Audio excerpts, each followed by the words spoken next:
All right, so today we are going to be diving into Body Count's self-titled debut album. Okay. You know, you love this band, and you've sent us a ton of Wikipedia entries, band, bios, all that good stuff. All right.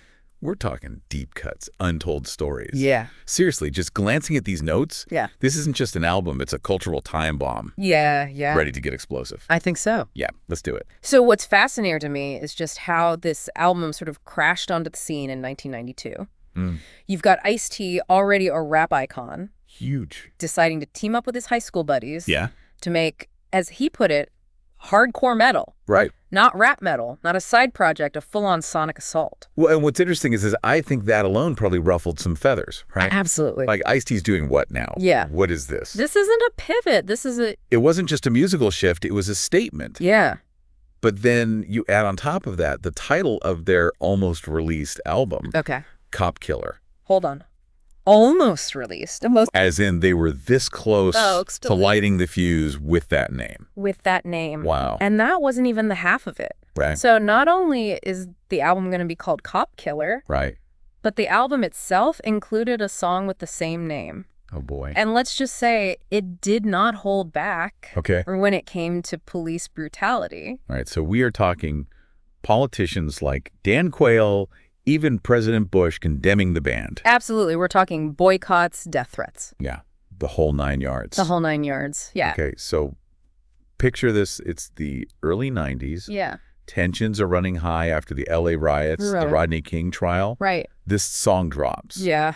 And it is like throwing gasoline on an already raging fire. You got it. This was way bigger than just a band, you know, Well, pissing off a few politicians. yeah. This was a direct confrontation with the establishment, Yeah. with everything that was raw and unsettled in America at the time. No wonder their label Sire Records and their parent company Warner Brothers were sweating bullets. But it sounds like they initially had Body Counts back. They did. They came out swinging, Right. defending the band's right to freedom of speech. Mhm. Warner Brothers even came out and said, "We may not agree with the message, but we stand by their right to say it." Wow. Which, in this climate, was huge. Yeah. Yeah. Talk about being caught between a rock and a hard place. Oh, absolutely. On the one hand, Yeah. you've got freedom of speech, Right. artistic expression. Mhm. On the other, you have a potential PR nightmare, For sure. public outrage, Yeah. and even threats being hurled at your artists. Yeah. It's a tightrope walk, no doubt.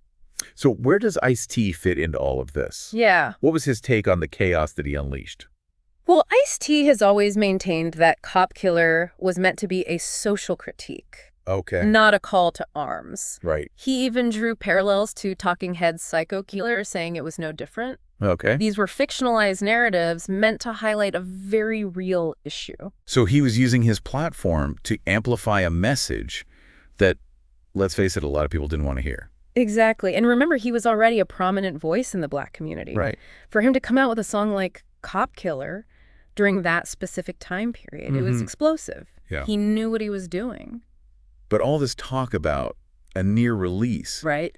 did Cop Killer ever actually make it onto the album? Well, eventually, Ice-T made the decision to pull the song from the album himself. Really?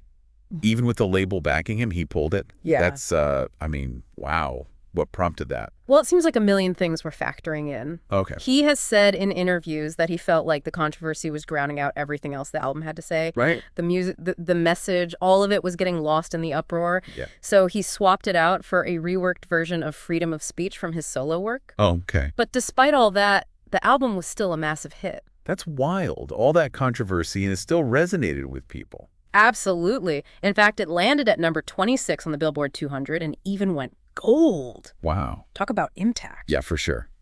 Okay, so let's talk about the music itself, Body Count, the album, not just the band. Okay. Because for all the controversy, this wasn't just noise, right? Right. What was the critical reception like? The reviews were surprisingly positive. Okay. Critics praised its raw energy, its audacity, and even its sense of humor. Okay. The Village Voice even called it a very funny record, while also acknowledging the very serious themes of racism and police brutality. Funny isn't exactly the first word that comes to mind with a band named Body Count. True, but their humor is definitely on the darker, more satirical side. Like, Yeah. take KKK Bitch, for example. Right. Ice-T flips the script on racist stereotypes, turning the whole thing on its head. Interesting. Or There Goes the Neighborhood, Yeah. sung from the perspective of a white rocker who is threatened by Body Count's sound. So they were using irony and satire to confront these really heavy issues. Precisely. It's provocative, sure, but also wickedly clever. They force you to think and maybe even laugh uncomfortably in the process. Yeah. And musically, they were a force to be reckoned with. Yeah, you've got Ice-T's unmistakable voice combined with, give me the musical breakdown. Imagine a collision of thrash metal, hardcore punk, all delivered with this raw, untamed energy. Okay. They weren't polished, they weren't playing by anyone's rules, and that's what made them so exciting. It's interesting, though, how they often get lumped into categories like rap metal and nu metal, even though, funnily enough, Ice-T doesn't actually rap on most of the album. You're right. It's like they created this sound that defied easy categorization. Right. Ice-T himself has even said that they never set out to be a rap rock band. They just wanted to make hardcore on their own terms. Yeah. Ernie C., the guitarist, put it perfectly when he said that their debut album was practically a punk record at its heart. That raw, rebellious energy definitely shines through.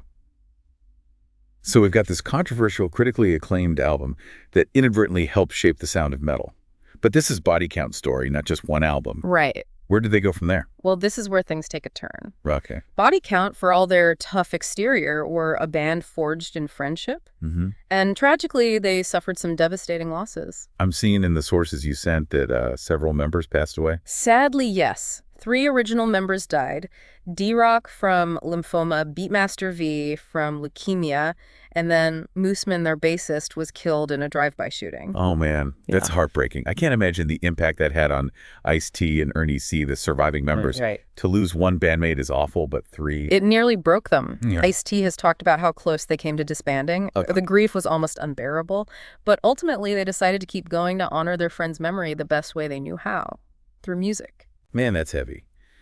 So in a way, the music became a way to process that grief, to channel all that pain and turn it into something powerful. Absolutely. It became a way to carry on their friend's legacy.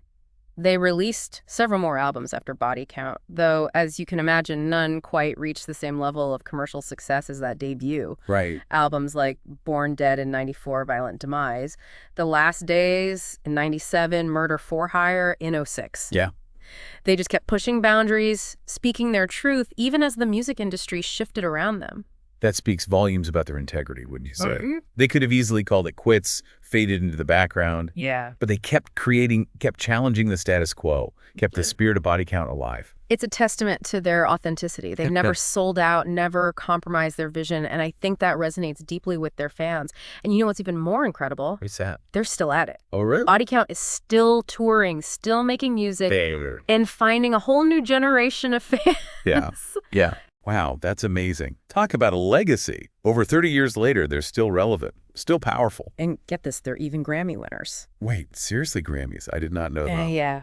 They were nominated for Best Metal Performance back in 2017 for their song Black Hoodie from the Bloodlust album. And then in 2021, they took home the Grammys for Best Metal Performance for Bum Rush from their Carnivore album. Wow, that must have been an incredible moment for them, for the fans who have been there since the beginning. What a validation of their journey. Absolutely. It just goes to show you Body Count's story is one of resilience, of artistic integrity, and of the power of staying true to yourself no matter the odds. So for you, dear listener, we've dug deep into Body Count's explosive debut album and their incredible legacy. We've explored the controversy, the music, and the heart behind it all. Now it's your turn to revisit this iconic album. Give it another listen. Think about what we talked about today and see how it hits you now. Yeah, listen to it with fresh ears. Pay attention to the raw emotion, the lyrical complexity, the sheer musical force. Think about the time period, the conversations it sparked, and how it still resonates today. Does it hit differently knowing what you know now? What speaks to you? What makes you uncomfortable? Because ultimately, Body Count's music is about more than just entertainment. It's a call to action, a challenge to think critically and engage with the world around us.